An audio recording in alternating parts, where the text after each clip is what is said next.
In a packed courtroom, a little girl stood before the judge. Her father, in handcuffs, watched helplessly as she made a daring offer. Her voice, clear and echoing, filled the silence. "If you let my dad go, I'll make you walk again." The room froze, then erupted in stifled laughter. The prosecutor just smirked, shaking his head in disbelief. From his wheelchair, Judge Henry Wallace glared down, his face a mask of cold authority. "This is a courtroom, not a circus," he barked, his voice like gravel. "Your father broke the law. No miracle will change that." The laughter in the gallery grew louder. The girl's father, John, bowed his head, a single tear tracing a path down his cheek. "Emma, please," he whispered, his voice trembling. "Don't do this for me." But Emma didn't back down. She took a step forward, her small shoes echoing on the marble floor. Looking the judge straight in the eye, she repeated, "I can make you walk. But first, release my father." The room fell completely silent.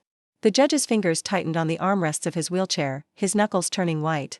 His face was a battlefield of pain, anger, and a flicker of some long-lost memory. "You have 2 minutes," he growled. "Show me your miracle. When you fail, you'll learn that justice doesn't bow to tears or childish tricks." The air in the courtroom grew heavy. Reporters leaned in, cameras ready.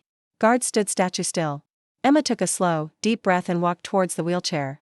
She placed her tiny hands gently on the judge's lifeless knees. She closed her eyes and whispered, her voice trembling but clear, "Lord, this isn't for me. It's for him.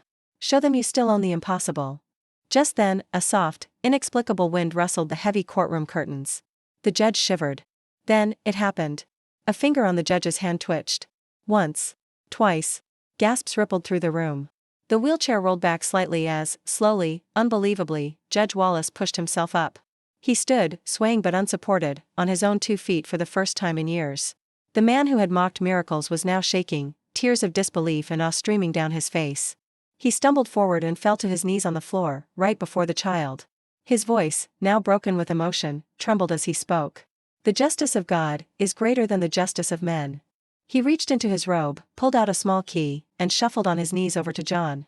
With his own hands, he unlocked the handcuffs.